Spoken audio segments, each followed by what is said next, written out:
Данска ја совлада Македонија 37-30. Еве Давид Димерски беше еден од подобрите поединци на овој надпревар. Кажи ми краток коментар како ти го доживеа овој надпревар од теренот? Мислам дека бевме потполно бормени и имавме контрола на надпреварот. Клучот беше во тоа што ние имавме многу повеќе технички грешки отколку на Данска. Изгубивме на технички грешки, тие не претрча, тоа беше клучот за тоа. Во вториот дел успеавме по една голема негатива да направиме некој камбек, но не го направивме клучниот удар, да кажам. Што ни фалеше во тие моменти? Можеби искуство плюс?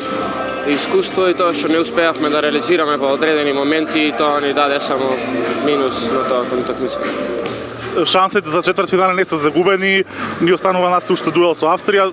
Очекуваме дека Австрија ќе изненади Норвешка. Дали знаете нешто за Австрија? Го анализирате ли овој ривал? Што да очекуваме утре? Не сме анализирали се уште, но сигурно ќе има анализа. Се надеваме на сигурна борба и борба до крај утре со Австрија дека ќе победиме.